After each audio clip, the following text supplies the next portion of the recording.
Hey, everybody. Welcome to our biweekly meeting.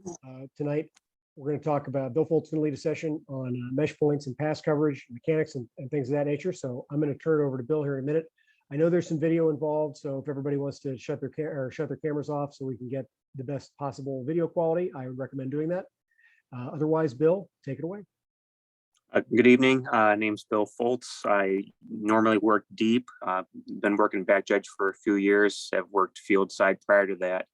And as working those positions, it's kind of become a habit to know what everybody's looking at on the field, whether it be for pass coverage or for blocks, what area of the field you'd be looking at.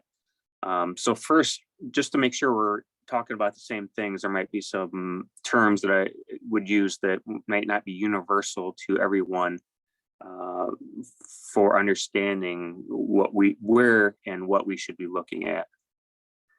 A few years ago, we stopped, or the trainers stopped using the word keys, and they started using the word initial responsibilities.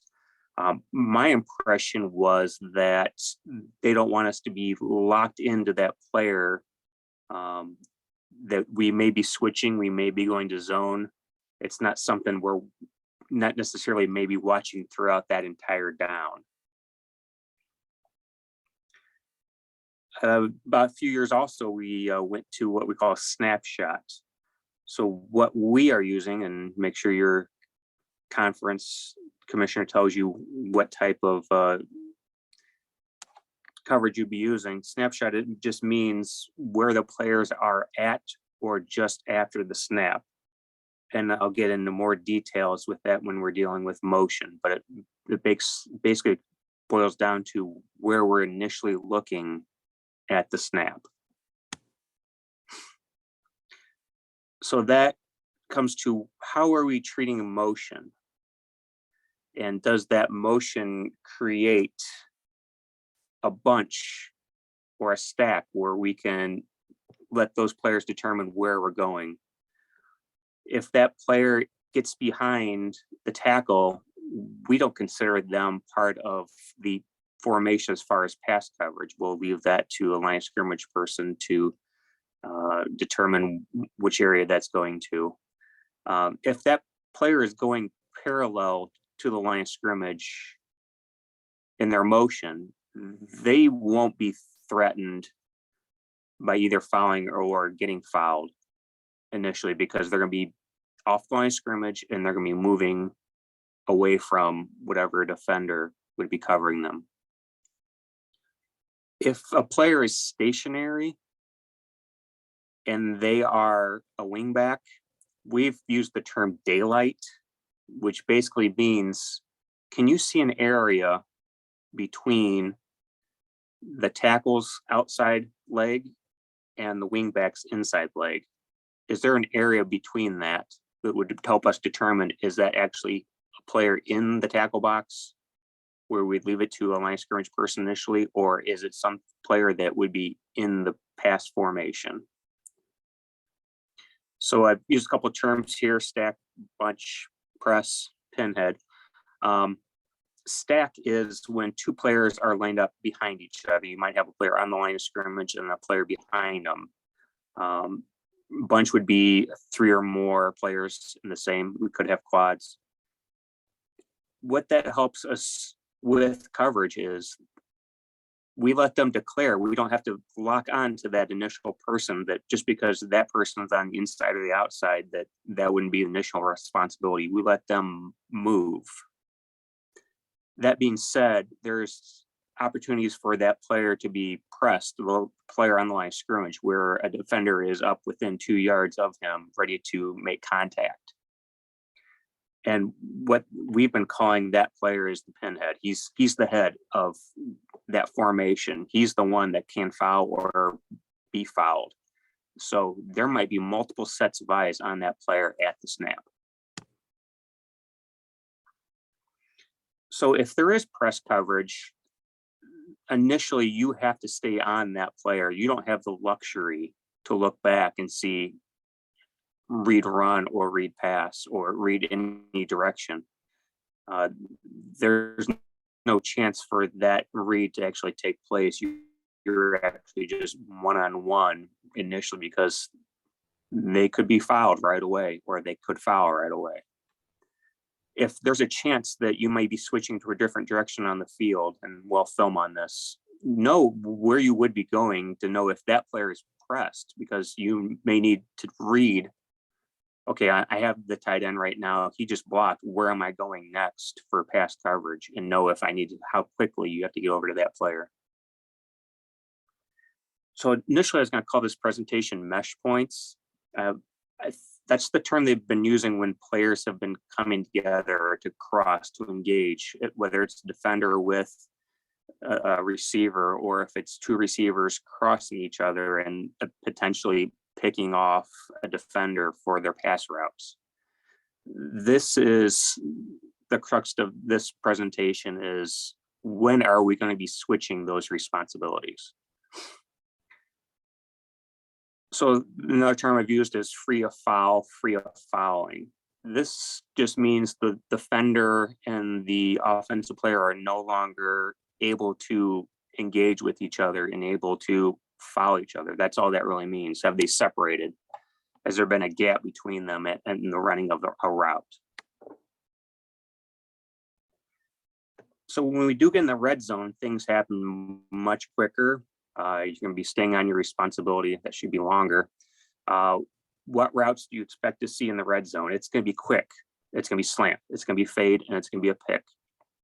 So you need to know if there is a pick, did the offensive player seek out the defender? Did the defender slide into the offensive player running that route? So that's a real quick determination you need to make when we're in the red zone, because it just happens so fast. So I'm going to try to pull up Exos here and see if it stayed up.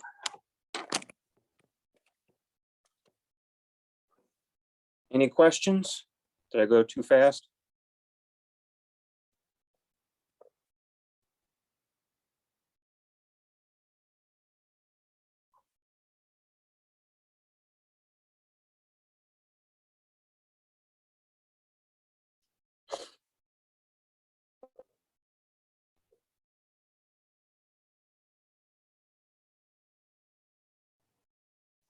Everything good, Bill? Yeah, did you hear all that? I heard everything, yeah. Okay, did you see all the video? I mean, we saw the slides. All right, did you hear me? Yes, Okay, perfect. That kind of froze up there, so. no worries. I think we're all good. I assume I'm not the only one. Everybody else is in agreement that everything's going fine?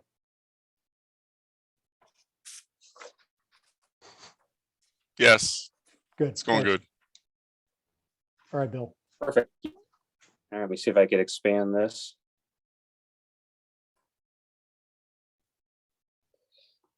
We'll go to, actually, let's just start with the,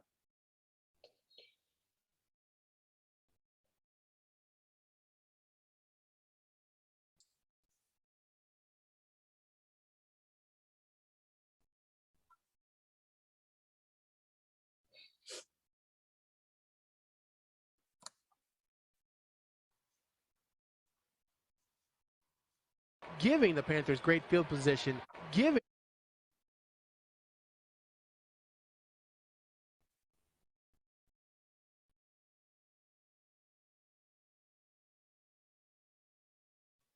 there we go. I'll expand the screen for us. All right, so we in the third quarter. So the formation we have here is two receivers at the top, one receiver at the bottom, and we have the tight end at the bottom of the screen. So we will call this a double-double, since that tight end is obviously outside the tackle box. And the line judge is at the bottom of the screen. So that means that the strength of the formation is at the bottom. Doesn't matter if there's two wide receivers at the top and there's only one wide receiver at the bottom. It's a double-double. There's two in the formation in each side. So the back judge will be facing the bottom of the screen, taking the tight end. the tight end goes into a blocking posture right away.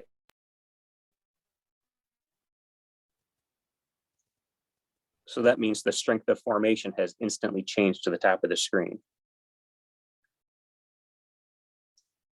So we need to know, is that receiver slot at the top, is he pressed? It's not pressed, so you know you have time to actually read the play once you block.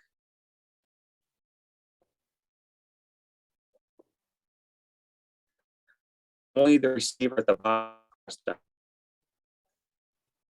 Everybody but the field may have the luxury of reading the player prior to knowing what action's being taken place. So the field judge player is running in, he's at the hash. At this point in time, is that player still able to be fouled? It's actually, you can see the defender giving a grab, but no restriction on this whole entire play.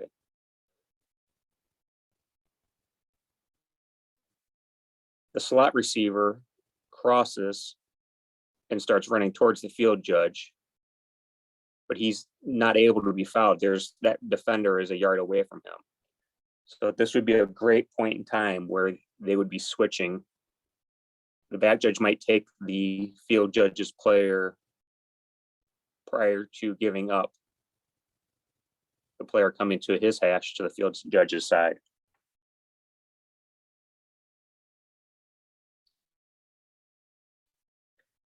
That defender keeps running, and those players do cross again. So the side judge's player will be coming towards the middle of the field, and they're both engaged at the same time. So this will be a tricky situation where, when can you give up the player to switch?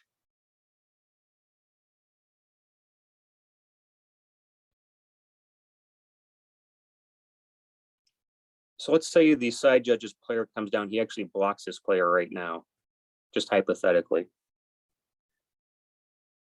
Who's going to have the information for where this ball is first touched? Is it the top of the screen or the bottom of the screen line of scrimmage? Should be line judge. So it's the backside is ruling on that. Well, it should, again, conference to conference, but it just generally should be the line judge. In no matter which side of the field they're on. Agreed. Perfect, because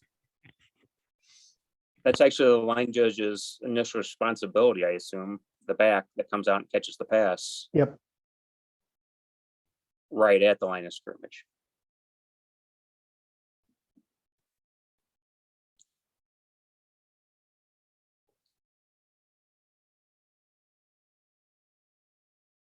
All right, any questions on that play? Anything that needs to be discussed?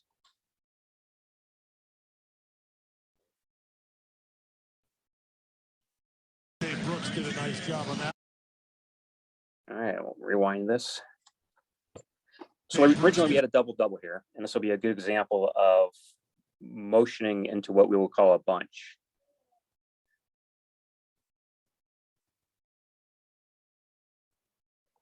The player in motion actually gets stopped and turns his shoulders upfield. So technically, we could consider that player part of the pass formation, even though he just got outside the tackles. The nice thing about bunch is you just let them declare which direction they're running towards.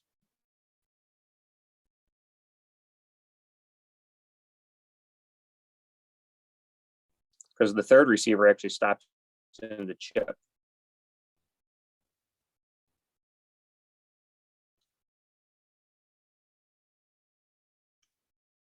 The player on the line of scrimmage runs in route. And then the outside receiver actually runs a similar route on the hashes.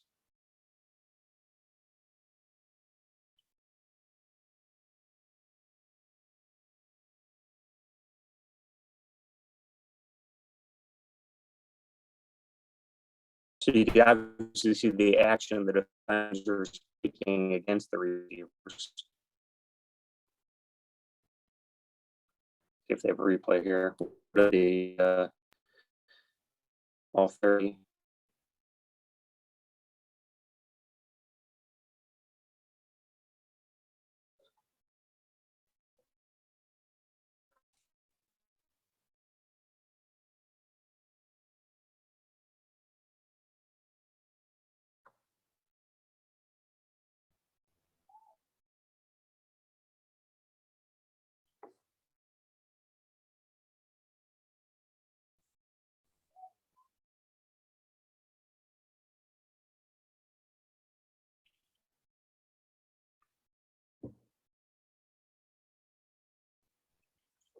That's why it's important to know which receiver you need to be looking at to rule what the actions are.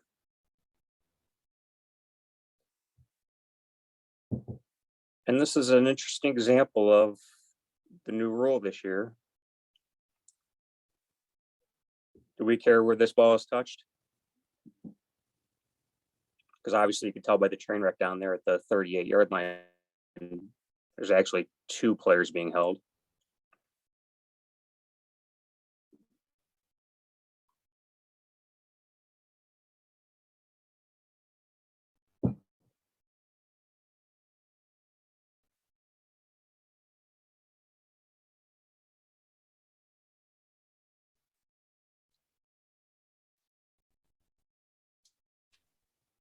Bill, with the new rule, it doesn't even matter if it's thrown, right?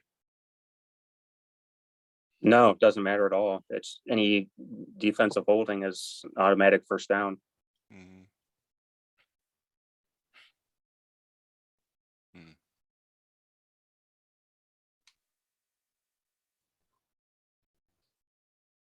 Okay, so we have empty. It means all 5 of the officials actually have someone here at the snap. There's no backs. So the strength of field will be at the bottom. But then we shift into 3-by-1.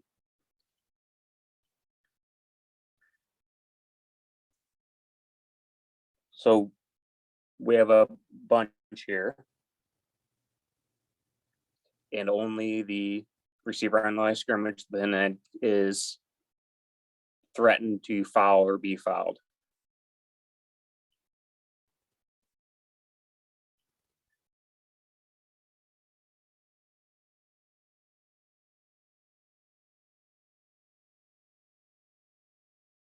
I think the deep wings initial responsibility is pretty easy to determine on this play. The player on the outside actually runs to the outside.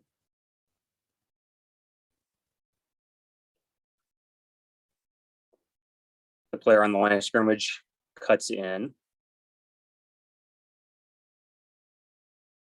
And the third man in starts towards the middle of the field. Now, pretty much all 3 receivers are engaged right now. There's a potential for Fowler to be fouled. However, the outside receiver cuts to the middle, and the third receiver ends up going towards the flag.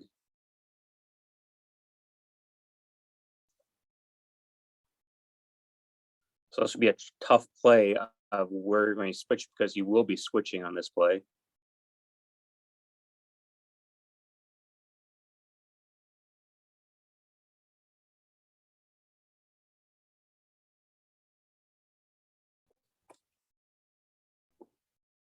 That third receiver ends up actually into the side judge's zone.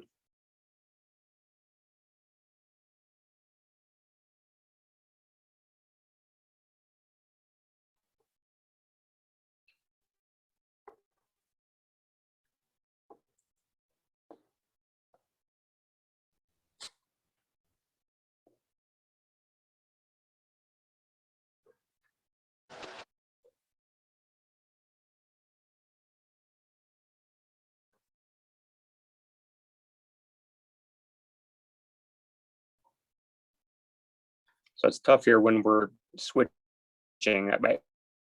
It's probably actually right at this point. You know, both players are engaged with the defender. Hopefully the back judge and the side judge switch at the same time.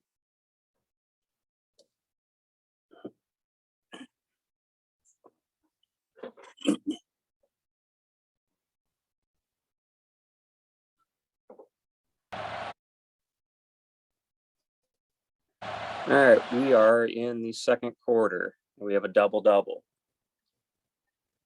So that means the line judge is at the top of the screen. So that's currently the strength. And then the motion takes that strength away where it's at 2-by-1 at this point.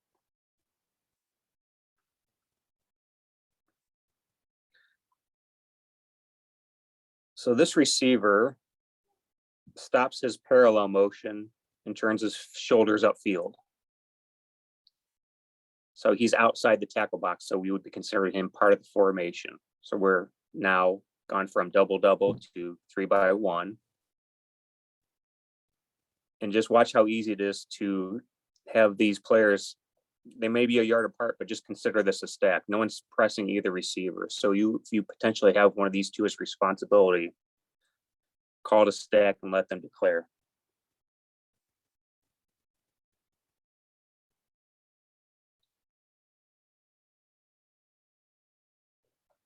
So the side judge's player is pressed. He's the only player pressed in this situation.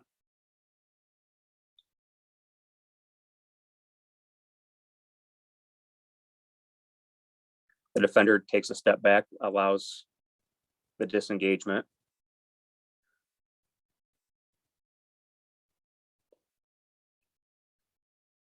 So it's a situation where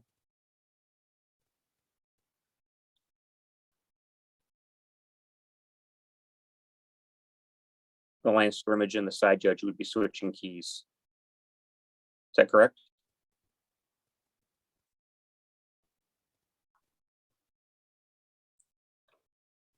To the line of scrimmage in the side judge? Yes. You mean back judge? And line judge?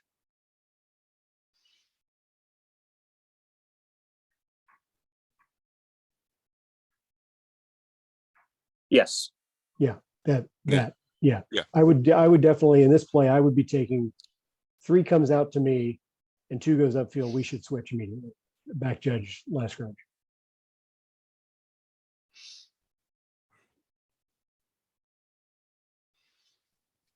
Perfect.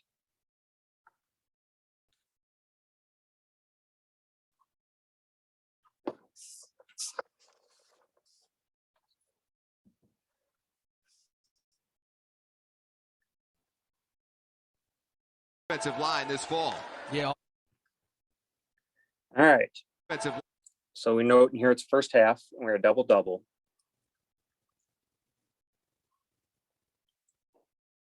And the tight end will be considered part of this pass formation. The twins at the bottom is easy. That's a stack. We'll let them decide. So the back judge will right away determine what is the tight end doing in this play.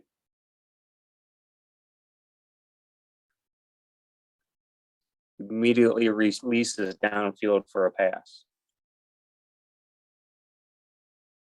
But at what point does that tight end threaten to foul or be fouled?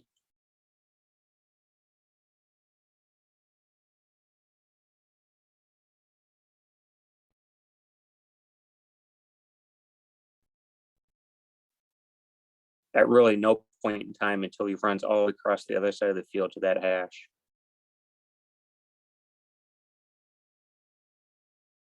So the back judge would release them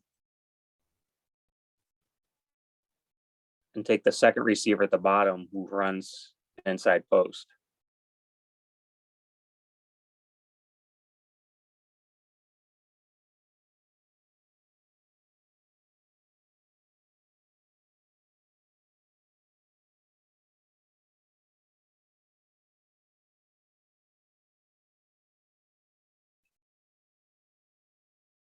And the player at the bottom screen who's going to run that post actually for play to have the potential foul or to be fouled.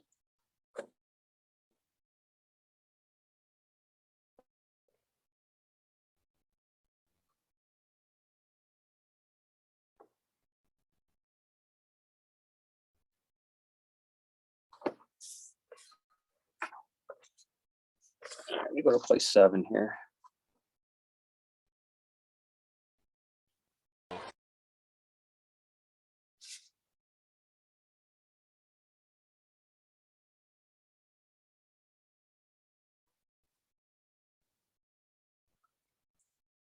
Where he was grabbing it, I don't think. Where he was grabbing it, I don't think. So we have trips left. Unfortunately, we cannot bunch those players. They're too far apart. However, there's only one player that's threatened to be fouled. That's the player on line of scrimmage.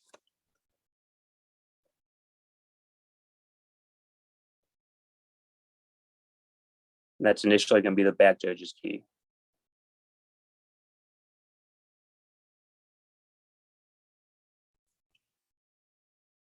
He does, however, cross with the second receiver. And that second receiver is no way going to be fouled or can foul. So there'll be a good period of time on this play where both the line of scrimmage and the back judge will be watching the same player. You just have to have a feel of when you know that other official has assumed that responsibility and you've cleared them so you can go on to your next player coming into your zone.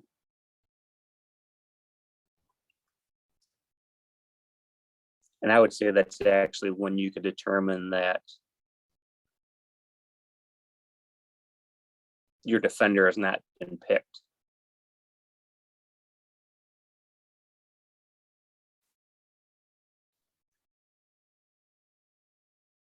So how quickly do we want to get to that player coming into our zone?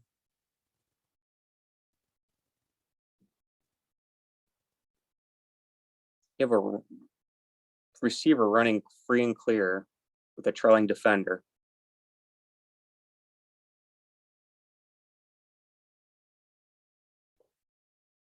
And we have a second player coming in that has a brick in his hand for targeting. And you're gonna find out that most targeting occurs by either the second defender in or in zone coverage. You don't get targeting from man coverage from player that is actually guarding that particular receiver.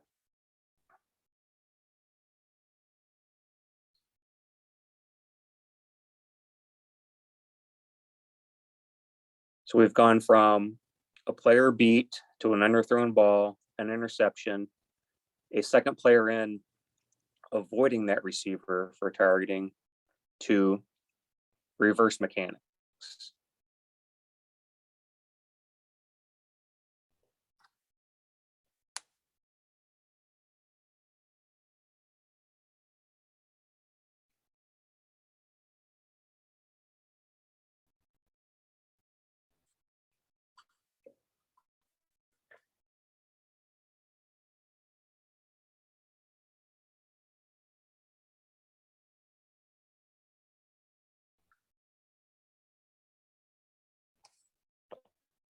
So the line of scrimmage official does an excellent job of giving away.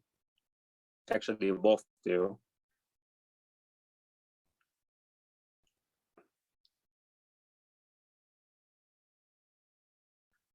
And you can see the deep wing's responsibility is now the spot of the end of the play. You can see the official at the screen just coming in, official at the top of the screen going on to get the snap or hit the spot.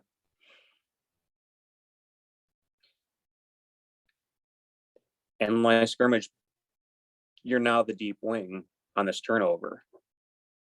So there's a responsibility of the action in front of the play and dead ball officiating.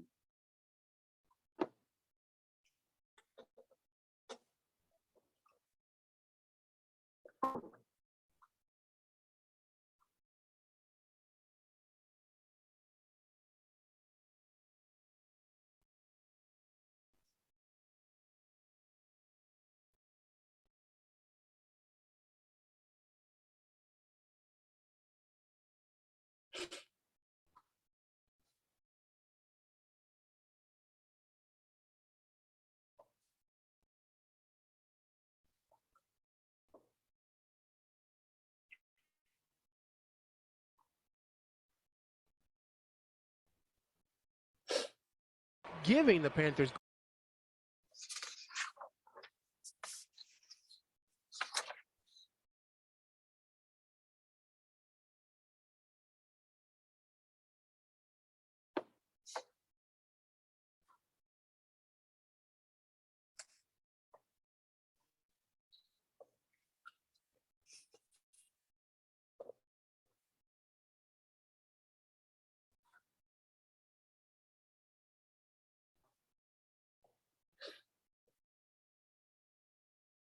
So we have trips at the bottom of the screen. We have a tight end, a wingback, and a receiver.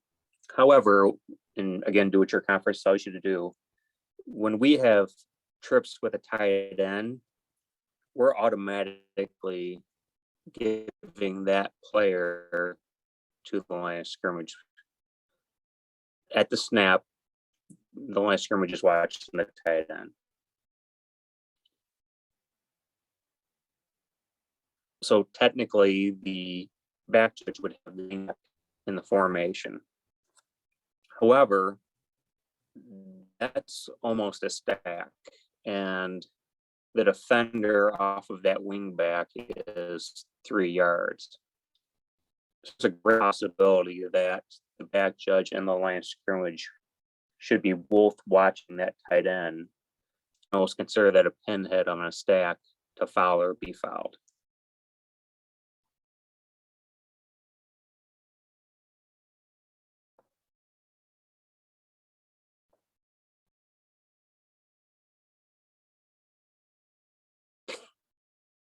So the tight end releases to the middle of the field, the wingback heads out. That tight end is free of foul. That wingback can be fouled. So this would be a good point in time where the line of scrimmage would be taking that wingback coming towards them, and the back judge would be taking that player running towards the middle of the field.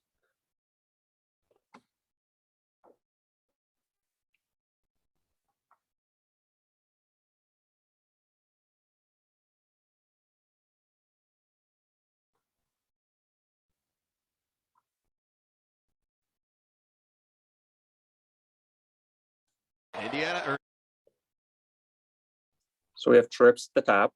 However, it's tight end trips. So again, the line of scrimmage is taking that tight end.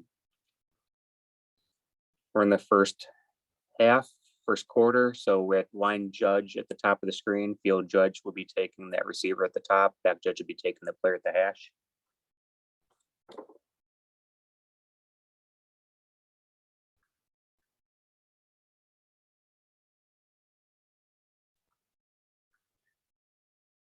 The back judge's defender blitzes. At this point in time, there's no defender really guarding him. That player is 6 yards away. So we'll have two sets of eyes on this tight end as it's the initial responsibility of the line of scrimmage, and that's coming into the back judge's zone. At this point in time, there's no reason for the line of scrimmage to continue watching. We're free of foul.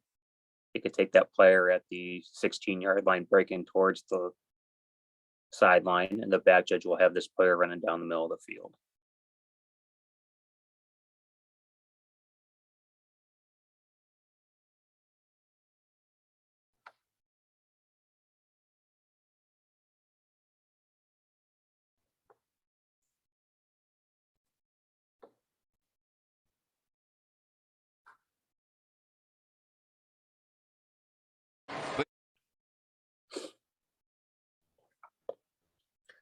So do we have double here?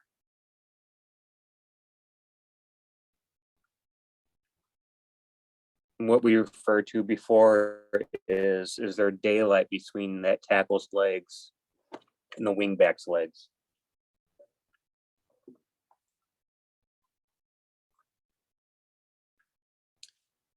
So this is set. We could see daylight between the players. If you're using O2O, use some sort of communication so that we know that there is daylight, that receiver is in the formation.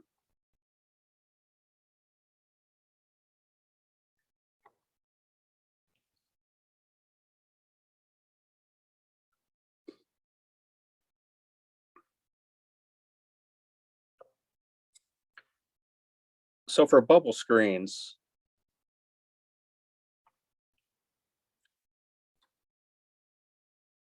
let's say that the line judge field judge is at the top of the screen and so the back judge is taking that player. Once they step back into the backfield, they are so free of foul. It's a great opportunity to go zone on this play. You'd actually probably see the wing back coming all the way from the other side of the field. Or even one of the tackles coming out to block. If this top of the screen was the head linesman and the side judge,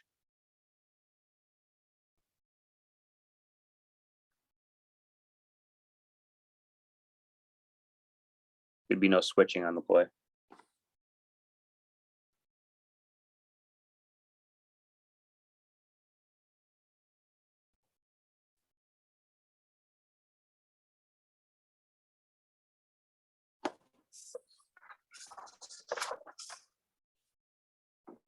Any questions, comments?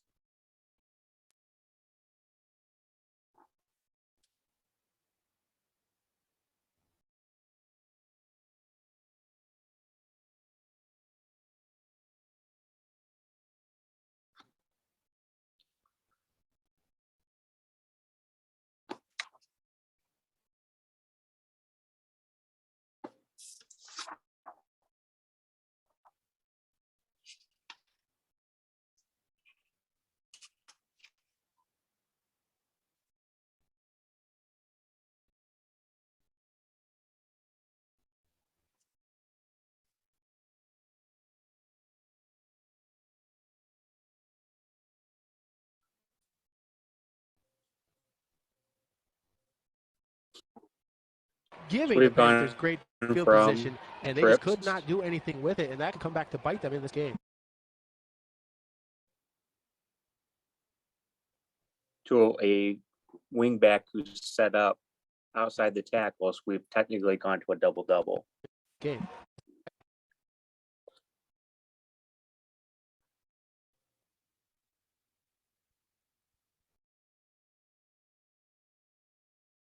Bite them in this game.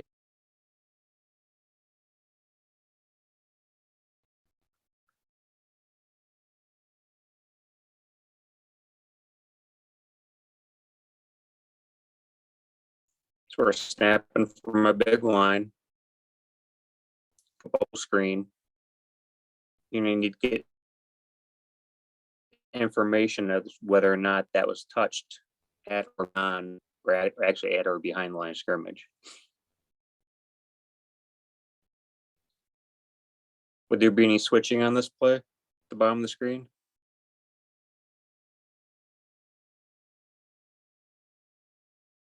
Is anybody in the line of scrimmage going to be watching this block? Or are you going to be completely taken by the receiver? I'll probably see the block. I'll see the guy square up for the block, but as soon as that ball's released, I'm coming off of it because now I've got to worry about, catch, no catch, beyond, behind, all that kind of stuff.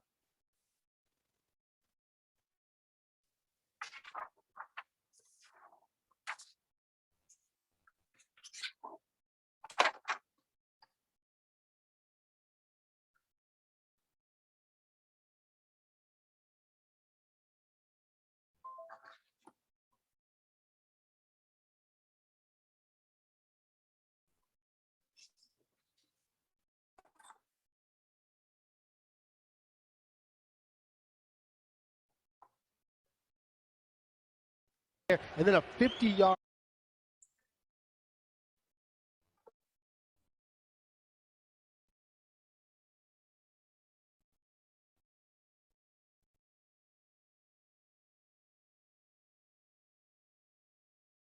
So we're double at the top.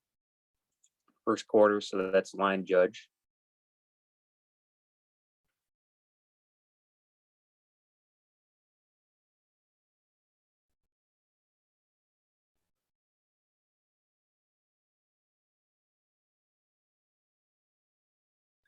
So is that tight end really free of being fouled? There's a defensive end over him. But once he's cleared being held or holding, depending on the type of play, the back judge and the deep wing need to switch on this play and have a feel for when it's going to happen.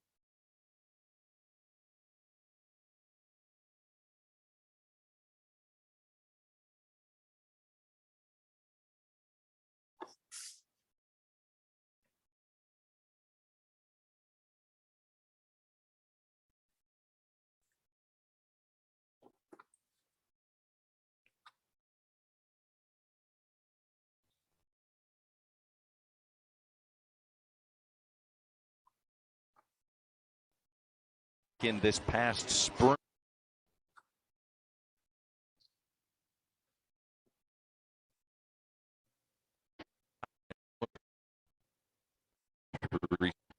So we've motioned from double to trips. They turn to clear towards the line of scrimmage, his shoulders.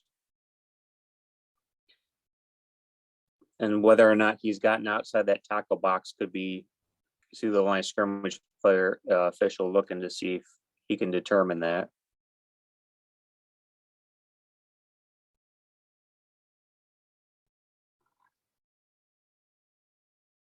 Let me go to the all 30 on this.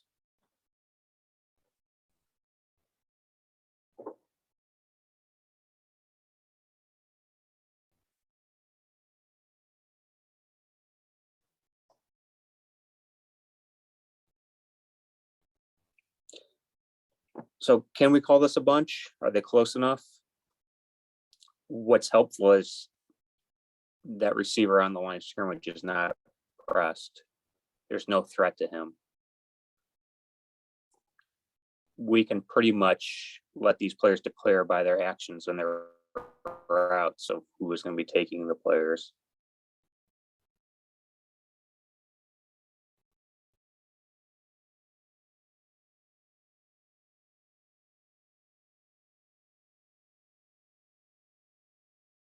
And if we don't get set on an initial key, we think, what was our initial responsibility at the beginning of this play, at the snap, to make this a bunch? It's relatively easy to determine which player you're watching on this play.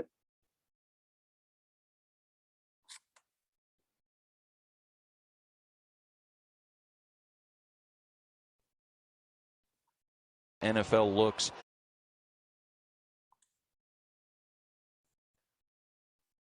NFL.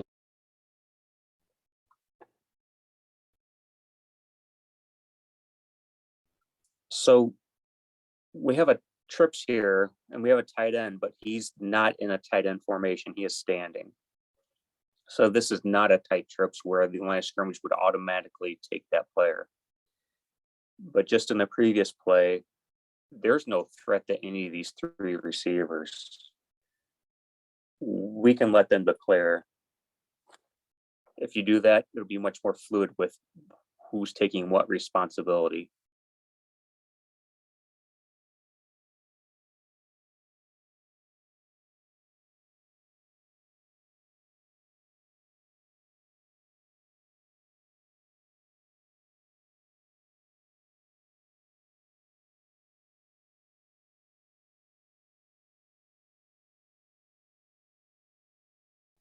Should be a natural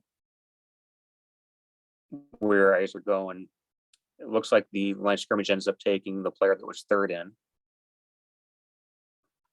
The deep wing will end up taking the first player in. The back judge actually end up taking the player that receives the ball.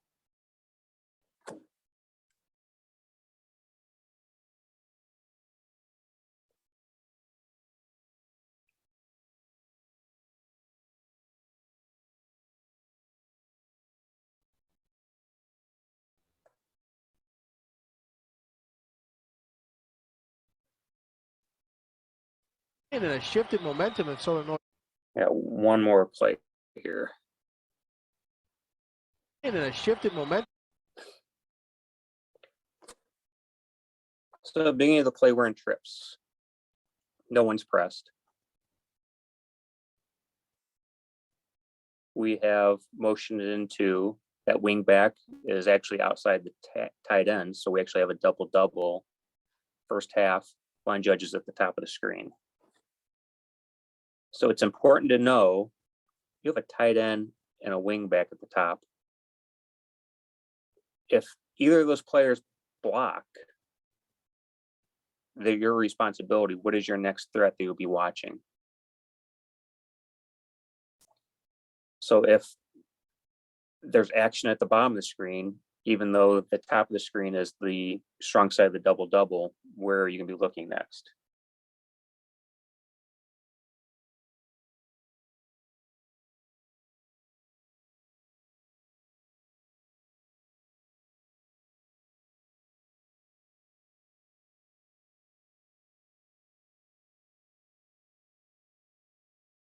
So I want to go to the all 30 here.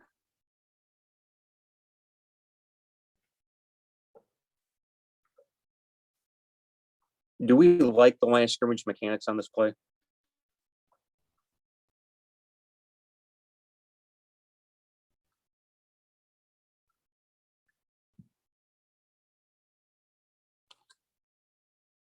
We have a catch in the end zone.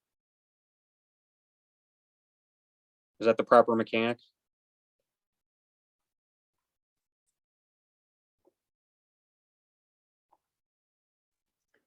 Sorry, Bill, this play is a lot choppier to me than at least the other ones are. What you got him killing the clock, touchdown? I can't really tell. He's killing the clock. He's got a flag for offensive pass interference. And he's killing the clock. I mean, that's probably what I would be doing. Because there's no reason to give a touchdown signal, because in no realm, even if there's some sort of offsetting fouls, would this be a touchdown? Right. I agree with that. Especially if it's his foul, yeah. So, and that's another thing. Whose foul is this? So we have strong formation at the top, tight end, wing back. They both give blocking postures. So the back judge is actually going to flip to watch action coming to his zone.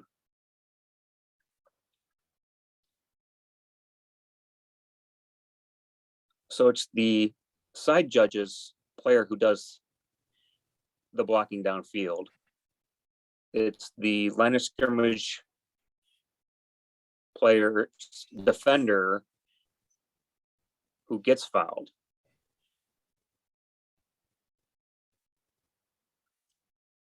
So there's 3 flags on the field.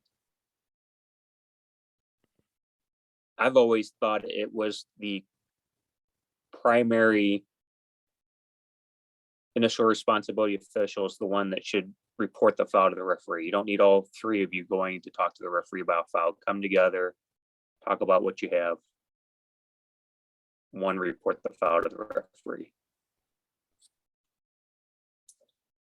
And that's all I had this evening. I hope it was beneficial. I hope it gave you some thought about when to switch, when those mesh points are, when your player that you're initially watching is free of foul, you don't guard error, and when to be engaged with that next player coming into your zone as a threat. Thanks, Bill. Really appreciate you leading the group tonight. Thanks everybody for being on. A couple of housekeeping items here before we wrap it up. Let me find this thing. Nope, that's not it. All right, a couple of things. Upcoming presentations on the 23rd, Monday the 23rd. Stephen Clayton, who I don't believe is on tonight, will be leading the group on a presentation on tandem communication. And then it looks like the month of June belongs to me. I'll be talking about a lot of different things. I've got a teachable moments presentation. If you have a clip you want to share, that the link to this playlist spreadsheet should be in the emails. Feel free to add a play, throw your name on there. We can go through some things. And then we start talking about penalty enforcement and then the lead up to the CFO test, which hopefully should be out by the 4th of July at the latest. So that's kind of what's on tap for the next about month and a half. So I appreciate everybody being on tonight. Enjoy the rest of your week, and I hope to see you all on the 23rd. Take care, everybody.